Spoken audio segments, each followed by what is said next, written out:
Yo, this is Rampant Killer already, the DJ already. Eyaliko omubaka akiikirira Rubanda West County mu Parliament ey'ekumi mu nakibiina kya National Resistance Movement Engineer Dennis Sabit Bamoya yafudde. Ono yafiiridde ku myaka 60 oluvannyuma lw'ekirwadde kya Kokolo okumubala embirizi era yafudde olw'eggulo ku ssaawa 2 ez'ekiro mu maka ge agasangibwa wali eri Entebbe okuliraana ne State House. Etemo lyo lyongera kubanga terimiruka mu ggwanga lya Uganda era nga omuwala omulala yalusuddemu akaba. Ono yabadde amanyiddwa nga Winnie Namuli ow'emyaka 2 era nga yabadde muyizi ku St Mary's Essasa Essanje. Kigambibwa nti ono ku weekend ewedde yagenze maaso kubanga ate asiibula bakadde be asobole okuddayo e Masaka gy'abadde asinzira okugenda okusoma ng'eyo gy'abadde abeera ne sisita we omukulu era nga omwana ono yasembayo okulabikako nga alinnye emmotoka ekika kya Wish ng'eyo ye yali emwolekeza e Masaka wabula nga abulayo akabanga katono kubanga ate atuuke Masaka. Kigambibwa nti yakwata essimu n'agikubirako bakadde be okubategeeza nti naatera okutuuka amangu ddala nga yakava ku ssimu abazadde baddamu okugikubako nga teyitamu. Olwono ne batandika okupanikinga wamu n'okumunoonya kubanga ne wa sisita we yali tannalabikako. Baamunoonyeza ennaku eziwerako ddala 2 oluvannyuma essimu ye yaddako ate nga abagirina bantu balala nnyo era nga baali baami ne bagenda maaso kubanga ate bategeeza aba family nti mba mwagala omwana wammwe nga mulamu mugende maaso kubanga ate muteeka kuno akakadde k'ensimbi kamu. Abazadde ne batandika okupanikinga wabula baddamu ate okuba ku ssimu oba oli awo balabe engeri gye bayinza okuba nga ate bakikwasaganya ng'essimu teriiko. Ku lunaku olwokusatu omwana ono yasangiddwa mu nsiko nga yattiddwa era ng'omubiri gwe gujjudde maaka ezitategeerekeka ez'obutemu ddala ddala. Kitalo nnyo, kitalo ddala. Mu kifaananyi mwana muwala amanyiddwa nga Naltaya Patricia era ng'ono ku mikutu migattabantu abadde akozesa Naltaya Shirat. Yes. Wabula ng'ono yavudde mu bulamu bw'ensi era nga yazikiddwa olunaku olw'eggulo ekimanya kabonero. Wabula nga ku nfa ye omukyalo ono yasembayo kubanga ate ayogerako ne mukwano gwe nga mutegeeza nga bw'ayinza okuva mu bulamu bw'ensi eno olw'omutwe okubanga ate gumuluma nnyo nga naye takitegeera. Omwana ono abadde nga tayagala kibiina kya NUP era nga abadde ayisaamu nnyo principal eggaali wabula nga ate bo abamu ku bawagizi ba NUP bagenze maaso okubanga ate babaako ebigambo ebikambwekambwe awo bye bamuwandiikira nga bamugamba nti kakati genda neeye magombe gy'oli tulabe oba onaalumbirayo NUP oba onaagikyojjezaayo. Kitalo nnyo, kitalo ddala. Bino bimu ku bigambo bye yagenze maaso okubanga ate ayogera mu kusembayo. Ebigambo ki kansubire oli bulungi wabula bakubikira nti nfudde towakana nze gw'olaba omutwe gunnuma okuva ku Mande gwatandika ku Sande kiro yanaddira ewaka omutwe gunnuma gwenda kunzita. Amangu ddala nga mawulire g'okufa kwa Judge George Kanyihamba gaakasaasaana we twogerera ye omulamuzi amanyiddwa nga Andrew Obam bw'atyo yakwatiddwa era ng'atemeza amabega wa mitayimbwa eruzira oluvannyuma lw'okwenyigira mu kubba ensimbi eziwerako ddala obukadde 212 nga azibba ku mugenzi. Kigambibwa nti ono wakati w'omwaka 2022 ne 2024 yagenda maaso okubanga ate yeekobanira ne Kalisa David ng'ono ye driver w'omugenzi bwe batyo ne babba ensimbi ezaali mu $5,665 nga bakozesa check gye basayiningisa omugenzi olw'ensonga nti bakizuula yali atandise okuluzinga memory nga takyajjukira na ssente meka zaabeera nazo ku akawunti takyajjukira na byabugagga buye. Bwe batyo ne bagenda maaso okubanga ate bakozesa omukisa ogwo okumubbako ensimbi ezo era ssente zino okuzitrackinga bakizuula nti zagenda ku akawunti ya lawyer Obam eyakwatiddwa essaawa eno ng'eyo gye zaava ne batandika okuba nga ate bazigabana ne driver. Ebyo nga byo bikyali awo ebipya bezose mu ttemu eryakolebwa mu mwaka gwa 2017 kwe yali omwogezi wa poliisi Andrew Felix Kaweese. Kigambibwa nti pikipiki ezagenda maaso okubanga ate zikozesebwa mu kutemula Andrew Felix Kaweese ne driver we za poliisi era nga n'emmundu yennyini yagenda maaso okubanga ekola ettemu lino kyakakasiddwa nti y'emmundu yemu yagenda maaso okubanga ate yeeyambisibwa okulumba General Katumba Wamala era nga ku lunaku olwo muwala we yalusulamu akaba. President w'eggwanga lya Cameroon Paul Biya atemera mu gy'obukulu 92 yavuddeyo bw'atyo n'akakasanga bw'agenda okuddamu okwesimbawo kuba president mu kalulu akabindabinda mu ggwanga eryo aweze ekisanja eky'omunaana. Ono yakafuga Cameroon emyaka 43 nga singa addamu n'alondebwa kitegeeza nti ajja kuweza emyaka 10 ng'akyali president kubanga ekisanja ky'ensi eno kitwala emyaka 7. Ate nga bo abakulu mu buvanjuba that is Eastern Uganda basabye omu kuba nalekere munne okubanga ate avuganya kuba president mu kaluka 2026. Kuno kwe kuli omukulamanyiddwa nga Nathan Nandala Mafabi wamu ne Patrick Oboya Amuriat nga bano bonna bava mu kibiina kya FDC baagala kubanga ate bavuganya ku ntebe ey'okuba omukulembeze w'eggwanga lya Uganda. Ababadde bagenze okulaba ez'empaka bawonedde watono oluvannyuma lw'emmotoka okulemerera omu ku bagoba bw'ekyo negenda mu maaso okubanga ate yeevulungula emirundi giwerako ddala okukakkana ng'esibira abantu gye babadde bazirabira.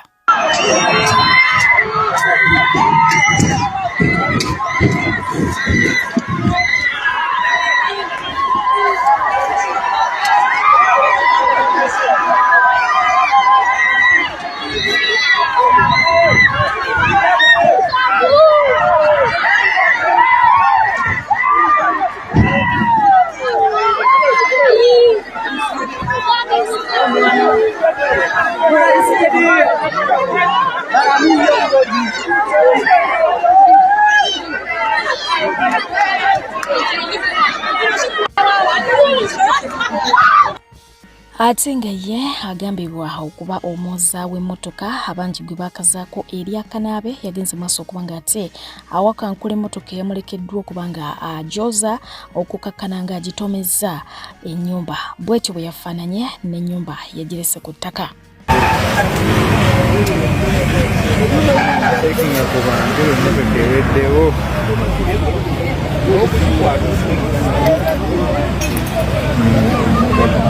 Dereva alimba sigadde balambulungi kyamusajjibwa amaanyi nga yo bambi ebejjewo yonna eno ye yimini eribbali adde zonna yonna ebejjewo akulage ku namba pleti oba ogimanyi akyekingeko naye nga bo bantu basigadde balambulungi doti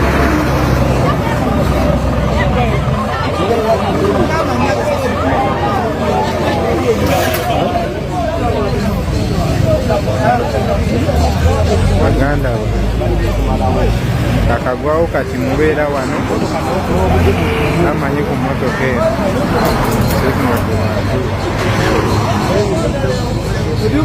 sekinga ku bantu emmotoka eweddewo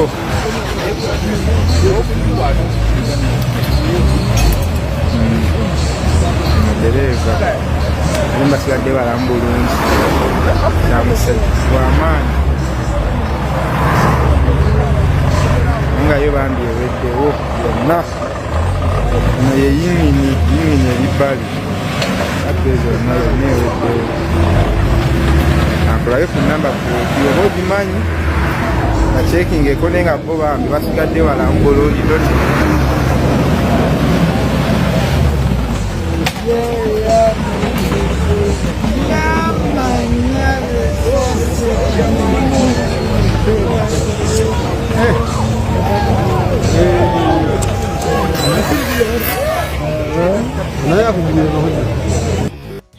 Bannayuganda bangi bagenze maaso okubanga ate bagetinga traumatized n'akatambi kano nga omuwala ali mu katambi agambibwa okuba nti yafudde ate ye omugoba wa booda olwawulidde nti yandibanga afudde yabalese awo wennyini so nga te n'abayise babadde babayitako buyisi nga mpaawo ayamba era bangi bagenze maaso okubanga beebuuza omutima omusaasizi gwalagawa mu bantu mu kifo ky'okuyambako omuwala ono atwalibwe mu ddwaliro oba oliawo ayinza okufuna omukisa omulala ogw'obulamu nga buli omu ayitawo buyisi nga n'abasigadde bayimiridde ebbali batunula butunuzi mpaawo adduukira kakubeere okuyamba.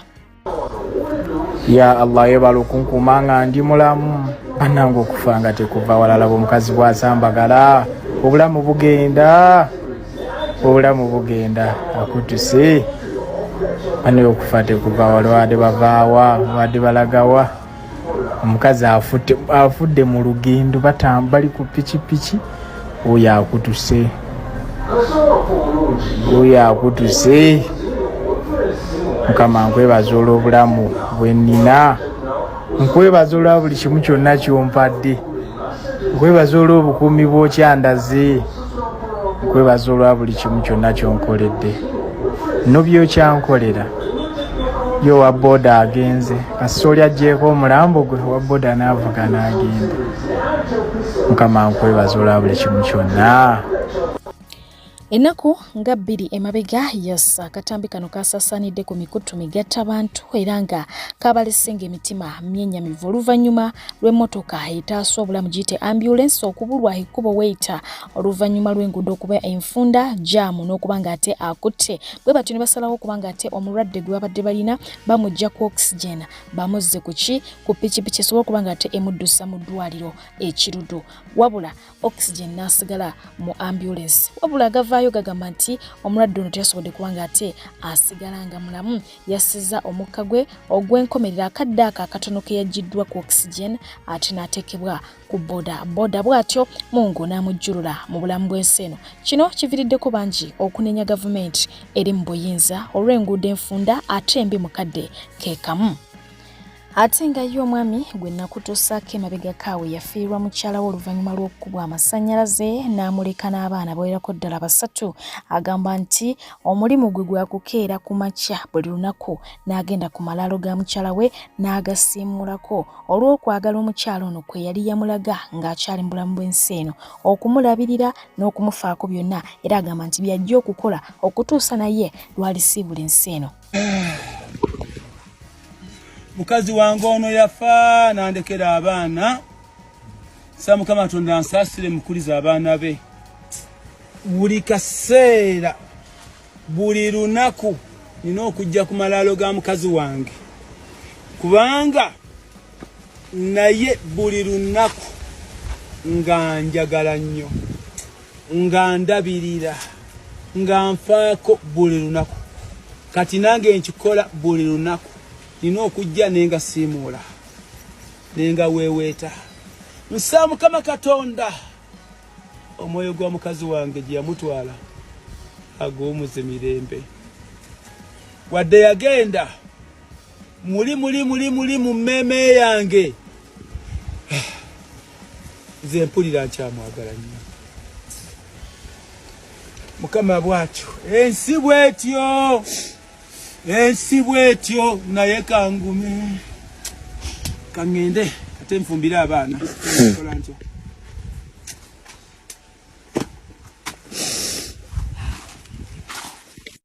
So ng'ate omu ku Bannayuganda awangalira mu ttawuni y'e Koboko yagenze maaso okuba ng'ate atulagako nga bwefaanana era ng'ono yabadde mwennyamivu ne gavumenti eri mu buyinza wamu n'abantu b'e Koboko okuba nga beesuuliddeyo gwa Naggamba nti ekibuga kyonna okitunuulira n'onoonya ne flat n'ekubula. Agamba nti enkulaakulana 0 oba okitegeera. Imagine this is Koboko town. No development. There is only one building. One gorofa. People of Koboko, we are sleeping. Go to other sides. Go to other places. Go to places like Gulu City, Lira City. People are growing. Bakwati, Nebi, Paida, Zombo. But Koboko, imagine. Banangu. Pare kila mtu le maikono be radio. Iboro. Mabati kaya kila alo jala alo toru. Tugata ili ay kulanga ni kaku tatai do. Kulia tala Koboko kilo kaku tatai. Itata. Meteta mabati kilo. See our mabatis. People, look at our mabatas. This is Koboko town. This is Koboko. There's only one building they are still trying to build, but not yet. And this one of John. Let John. Look at Koboko. Look at Koboko. Look at this is the market. What are we doing? Our town. At least the mosque is there. You can see the mosque. There's improvement in the mosque. And that church of the Dinga. That one. There's improvement there. Now, only the churches and the mosques, they're improving. What about other things? This is voice of the youth. Try to look at Koboko, my people. Seven nawulidde nti ojja wano ku Mande ogenda kuyega akalulu Kampala n'ogamba abantu bonna babeere nga beenoonyeza amakubo we bayita oteekwa okubeera nga weebereramu abantu banayitawo abantu tebaakole olina okubeera nga weebereramu kiyaaye ggwe olina okubeera nga weebereramu kiyaaye ggwe gwagambye nti ogenda kuyega akalulu Kampala naye nga Museveni kugwe ne Bobby ani yabadde akuyega akalulu Kampala mulina okubeera nga mwebereramu nobadde gambayo nempulira nti bagenda kuleeta baasi nga zezitambuza abantu nga bodaboda tezikyatambula kiyaye gwe olina okwebereramu ofugidde emyaka 45 abantu tukukooye Museveni tukukooye abaana bakooye abavubuka bakooye mbwagwe mazikwe watakogwe nobody gambayo. Mu mbeera ng'omukulu amanyiddwa nga Moses Ali alwanagana n'obulamu mukadde ke Kamunga bw'anoonya n'akalulu waliwo abagenzi maaso okuba nga ate bamuyeeyereza bakyamuyeeyereza bano si be basookedde ddala bangi bamuyeeyereza naye nga kino abavubuka abasinga bakikola nga bagamba nti yandibadde ali mu retirement ku myaka gy'aliko ne ku mbeera y'obulamu mwali si yandibadde asindiikirizibwa okuba nti yeesimbawo kubanga n'okwogera tasobola bwe byatuuka kati beebuuza kikyagenda okuba nga ateeseza abantu beyo gyakika. Ate ng'eyo omuvubuka eyalabikirako mu katambi ke nakutuusaako ngono alumiriza omwami omu okuba nga ate yalya ensimbi zaabwe ng'abagoma ezaali zibaweereddwa omukulu Kaguta Museveni bw'atyo oluvannyuma n'afuna omukisa okuweebwa ensimbi endala ne banne yavuddeyo ng'alaaja n'agagamba nti obulamu bwe buli mu matigga baamusalako ne bamukuba era n'ensimbi ezaamuweebwa ku mulundi ogwo nate era ne zitwalibwa omulundi omulala era ne bagenda maaso okuba nga ate bamutiisateesa wamu ne famire ye.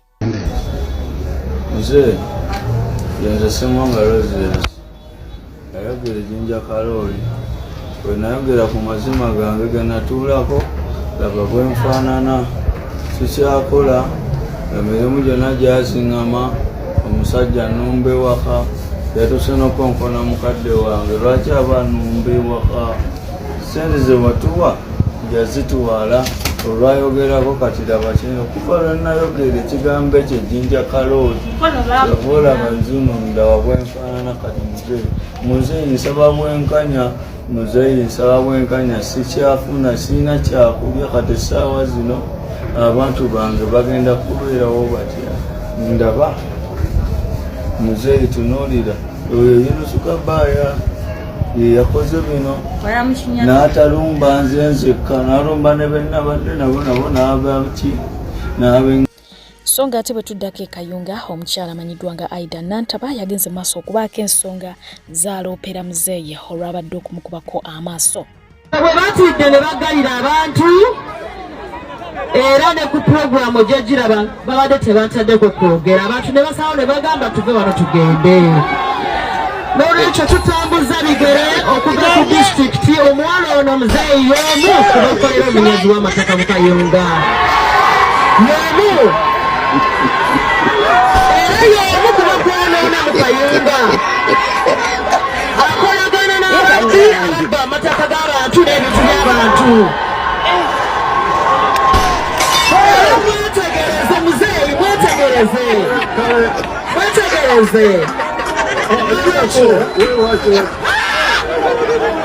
Njagala mwetegereze buli munnayuganda yenna afunye omukisa oguvuma mwami Robert Kyagulanyi Ssentamu gavumenti eno emwempawalinze bamubuuziza kyayagala bwe bamotoka ne bagimuwa bwe banyumba ne bagimuwa bwe kiba kumuyambako okutandika kibiina kya byabufuzi akituuseeko sinnaba kulabayo ekibiina kyonna kitandise nga kibiina kipya ng'omulamwa gwakyo si kuvuma Robert Kyagulanyi Ssentamu tandikira ku baana aba DF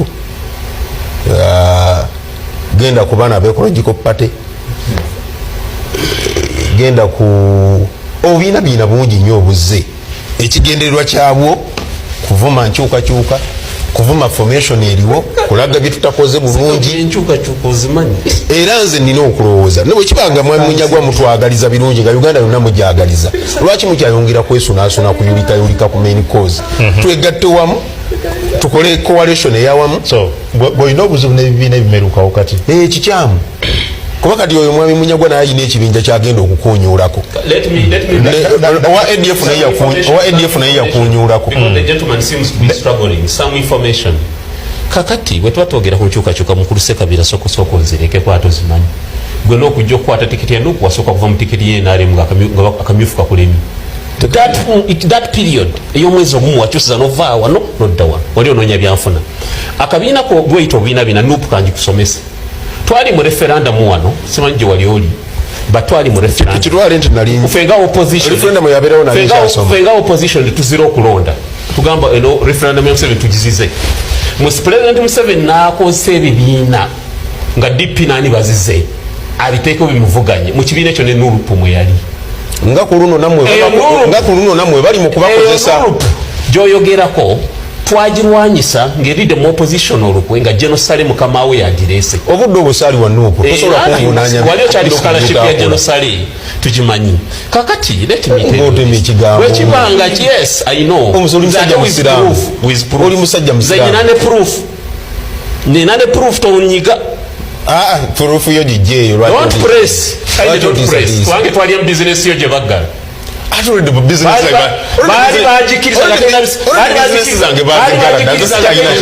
bali bagikiriza nga teyina bisaanyizo nga Jerusalem godfather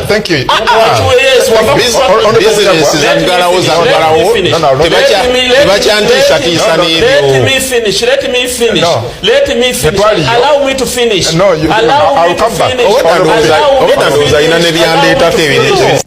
Uganda's Kanye West needs to stop playing with me oye mchala manyiddwanga Sheba Karungi agenze maso kubanga ate awandika kagambako nateekako ne bu emojis obuseka wabulanga bangi abalese beewunaganyira nga bebuuza ani Uganda's Kanye West wabulanga ate mu comment section abaana omugambo bo bagotemanga mangu abagambye nti oyo si mulala ye General Muhoozi Kayini Rugaba gwagezako kubanga ate ategeza mukadde kano anyways ngenda kubanga ate nkutuusaako aba NUP yes jukira tebiri nakutusizaako aba NRM nga bagenda maso kubanga ate bakubiriza abantu baabwe obutakkirizibwa kubanga ate batisibwa na kugaanibwa kubanga bambala kala eya yellow aba NUP nabo bagenze maso kubanga ate babaako essomo oba enjigiriza gye bawa abaabwe ate era ne bagenda maaso n'okubanga bagamba abo abali mu kulya ensimbi eziva eri gavumenti okubanga ate bagyeyungako mu kisaawe ne ya campaign nti ssente ezo zigenda kubanga ate zigwa obuggwa mu lutemya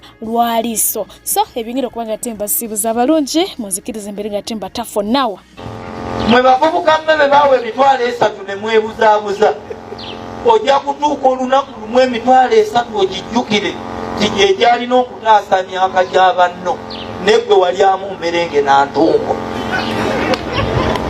oli mu kibatu oli ku ntungo naye obudde bugenda kutuuka 3 egyo nga gikubonyaabonya oba ogiweeko obujulizi obutali butuufu mulowooza ffe tetuyita mwenu nze ntambula siina muntu ne bemvuganya nabo kati nze eno sirina gwempala era nampala nomala budde fitina zange kati ziri Kampala kati Museveni yampalana abo basale abamuhoozi kati beninako obuzibu mwe sibalinaako obuzibu sina na kizibu kyammwe neki kati gwakininako gwe weebonyaabonya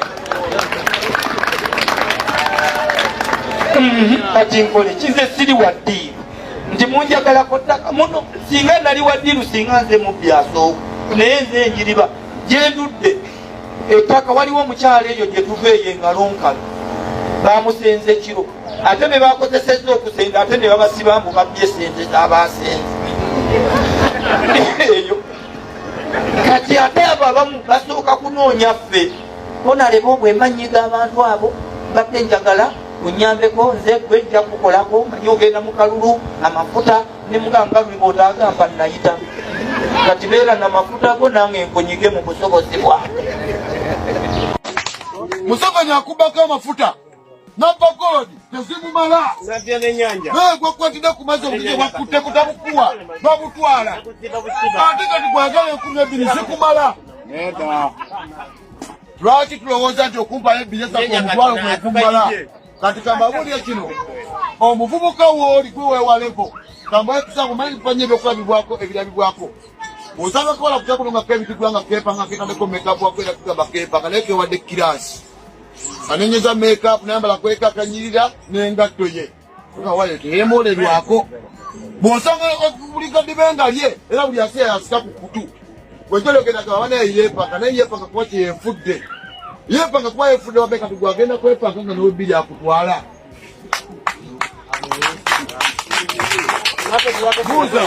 bwogenda kwepanga nga webiri akukozesa kati kambalaga obuvunanyizibwa bwammwe buli enyanja Museveni nawe yakigula n'abo abali obukunkumuka abalowooza nti bamativu temuli bamativu kambazibula amaaso kimanyi bano pijemu yakyuka oba yakoma eri ku lukalu bameka abagifunako wuliriza mu palamenti omaka abadasanyinga ekiteeka kya amendment bill UPDF Act omuntu omu afunye obukadde 10 obutaliko nakuzaayo bwewa PDM akadde olina okukazayo kakulema bagenda kusiba naye n'akakadde ke bakuwa akakuleetedde okakwayagala kabiri akuwa 8 naye obukadde 10 tebagenda kuseeradde olwameka ani alonda ali obukadde 10 kati gwalonda oweenalemu oba olonze oba tolonze kuba omuntu omwedde obukadde 10 muzeyi gwe badde aka PDM akamwe kamulema balina kumusiba naye bakozesa pa abavubuka naye bajjambadde yeetaano nze jekewe natukasigulibwa kuba tolina sente sobola kungula bwonna wembandi naye sente tola kungula ogulwa sente meka muzeyi zikuwolekerawo okukola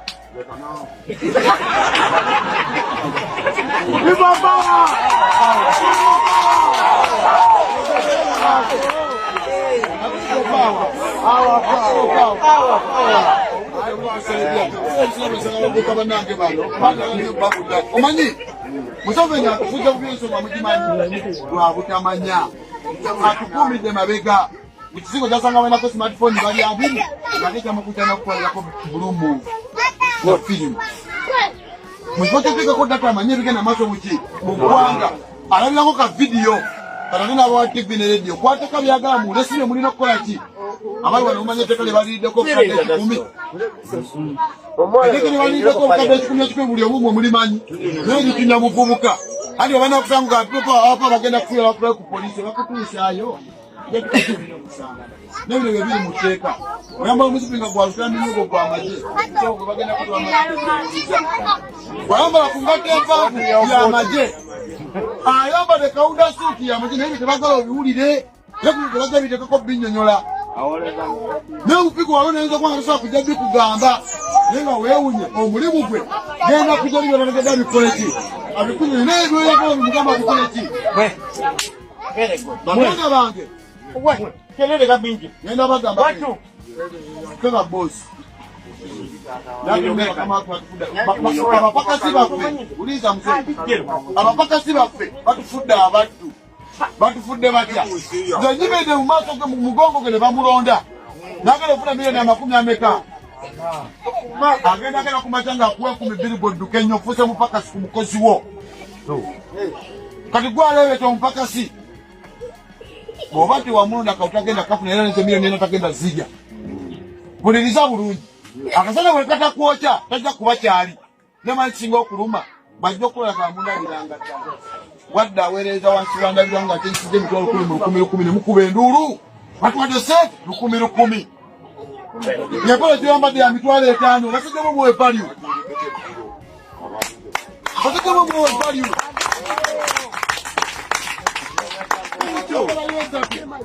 omuntu omwadde emyaka akunyukira olwakuwa omutwalo lwaki temwebuuza togamba lwakomyewo nakuwa omutwalo olwete emyaka engalo buli mwezi omwadde obukadde 10 ameka yakomyewo olubunakuwa okumitwalo n'obukabuka ekyalo kyonna bavubuka mwe muzuke mwe basinze okukozesa ate mwe abasinga okuŋaŋala gamba omuntu waliwo omuntu asobola kyagulonya bakuba emigo wali nkumanyiza ekisezumba kyagwensentamu sonya bakwata mundu wala bikola kuba emigo nga wene UP ekyane mukeera ne mulonde enaalemu ani esibyeko embeera embi Mukabira ki? Tegeza kuli basiru. Ila kuli basiru. Akubuza kibuza mzee. Museveni akumwa mubasiru akumwa UPDF. Kati babanga UPDF yakuma Museveni n'abagoba ku mazzi. When UP? Neda. Ngamba ki? Enyenze Museveni nawe yagigula ensonda tumudize. Kati mbasi bula amaaso. Kamba ocho kwa kondanyo gabe example. Mubuka jangu mu Liverpool. Muna Uganda otambudde n'obuyane bukugwa ku ntumbwe toddamu kwetawanya anti Malden International Labour Consultants ya kampani eyakakasibwa gavumenti okutwala bannayuganda emitala w'amayanja mu nsi nga Kuwait, Qatar, UAE, Jordan wamu ne Saudi Arabia. Beetaaga ba cleaners, drivers, waiters and waitresses, baristas, kawashers, tailors, constructors, security guards, chefs, hairdressers, abapedicure ne manicure, housekeepers atenga n'abakola ku bisaawe b'ennyonyi tebabeera bidde anti eno ye home of opportunities okumanya ebisingawo basange ku offices zaabwe ezisangibwa e Namuŋŋoona, Nakibinge Road mu Rubaga Division oba bakubire ku namba zaabwe ez'essimu 074 737 88 21 oba 0787 75 23 29 oba baweereze ka message ku WhatsApp 077 0 4 eyo ye Malden International Labour Consultants ensibuko y'emikisa. Abalungi abatuuliriza era abatulaba olunaku olwaleero tukyaddeko ewa Sheikh Ashraf Dembe. Sebo sanyusa okubalaba. Amannya agange Yeze Sheikh Ashraf Dembe akola ku bizibu by'enjawulo. Omuntu singa aba alina ebirwadde musomereddwa tumwa amazzi ga lukuya nga bw'obadde ogalaba tugenda abantu ku kyoto ne twokya emizimu emibi egibabaamu n'okulomba edduwa abantu singa abeera ng'ali wano atuuse nsobola okumulombera edduwa ne waba atatuuse nga mpadde amannya ge naye ng'ali wala maneetaase enamba yange yeno eri 0707363711 namwe bannyinaffe abali ebweru oyagala okuba nti oyagala okulombera ku dduwa ng'olina ebizibu viza zibuze amaka gakolongotana sente zikola zimpita mu ngalo ojja kumpeereza ekifaananyi kyo n'amanyago ebyo byokka bijja kummala nja kulombera edduwa ojja kutereera olunaku olusembayo mu mwezi mba n'edduwa eyawamu ffenna n'abalwadde bange abakadde n'abapya. Salaamu alaikum warahmatullahi wabarakatuh. Naze ne unya batwaga nti Kyagulanyi alese njawukana. Kyagulanyi Center has connected Ugandans. Abantu kati bagenda ebweru ensi yaabwe n'ebaluma. Eddo omuntu buli walinnya ennyonyi n'afuluma Uganda ngagamba nti oh to hell with that country. Olwaliro omuntu abeera mu America, n'abeera Germany, n'abeera Sweden, n'abeera mu nsi yonna ng'afuna akasente ke naye eggwanga lye ne lisigalanga ne limuluma. Ebyo tebyaliwo oluli munjulire. Munjulire. Nsomanyi njagala nnyo facts. Munjulire. Omuntu n'aba abantu abasinga bwe mulaba abeekalakaasa abawandiika amabaluwa temulooza nti basula njala. Some people, even citizens of those countries, balya, banywa, abaana baabwe government ebalabirira tebayinza na kulaba kona kibayita bwavu, but you see them every day bawandiika amabaluwa ku lwensi yaabwe ne bademonstrating ku lwensi yaabwe ne bacontributing ku lwensi yaabwe, not because tebayina byakola, not because mbweri tebasobola kubeerayo. Most of these people have papers, most of these people are citizens of those countries. Ekyo lulite kyali wogowebuze ku mulembe gwa Besigye walaba yabeekalakaasa e Bulaaya. Timing ekirala ogwo omutima gw'ensi Kyagulanyi yagukomyawo. Nze nabagamba bwe mutaba balyake Kyagulanyi Center would be celebrated ng'akyali na mulamu. I don't know why this government does not even make an monument or a statue ne bagiteeka wakati wali eya Kyagulanyi Center. This guy has changed the mindset of the society. Olwaliro ogenda mu kyalo n'osanga omuvubuka ng'asomesa bantu nsi yaabwe. N'osanga omwana agyeyo abuulira bakadde be nti bannange kyekiseera. Onoogenda mu kyalo gye bagambanga nti kati twebaka otulo ng'ate kati bannakyalo banyiivu nnyo n'okusinga Abannayuganda abali mu bibuga. Ekyo tekyaliwo oluli. Kyagulanyi Center has brought respect and dignity eri Bannayuganda abali mu diaspora. Edda nga buli lwe mufuluma gavumenti ega nti abo tubawonye. Era mujjukira lumwe abakulembeze bagamba n'ogamba bano aba NRM. Those people don't even vote. Those people in diaspora, they don't even vote. We should not waste time on them. Olwalera abayogeranga nti they should not waste time on you people in the diaspora. Na myalo yali nyali South Africa. Na ulidenti yatuse South Africa na agabe mitwale eneje Uganda. Ena gumu ebiri esatu ena. Okukuba kuba joga.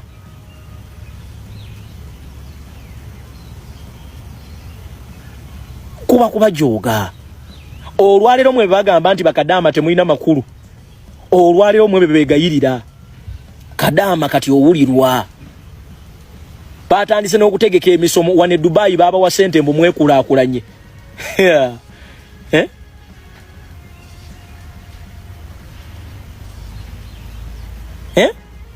Edani yali abafaako. Mwali temulina na confidence. Abantu bajjangano nga bakola live eziba depressing. Kadama toyogera, kadama toyina chakola. Today you are standing. Today when you speak, your voice is heard. Government yagamba ngante muina makuru. It is investing billions and billions of money in the diaspora okujibreakinga. Akobadde kamanyi. Olwalero bala mwasiba nyonyi ku nyonyi Canada America ozaba agenze kola yoki. Ate oli bagamba nti mwabali mwe Bulaya temuina. Chovona it is so heartbreaking. It's so traumatizing. Okulaba omuntu ng'oli mu diaspora. Oganti ebyobufuzi tebikukwata ko blood. I want to tell you something.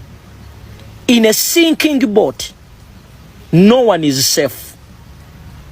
Let me give you an example of the recent concluded incident of two couples who were murdered mysteriously, and up to now there is nothing. Abobola babadde Bulaya almost 30 years plus. During their age eyokusetolinga bazze mu Uganda tebawangadde. Ekyo si kye kisinga okutiisa. Ekisinga okutiisa tewali yadde na kunoonyereza. Ekyo kyagenze.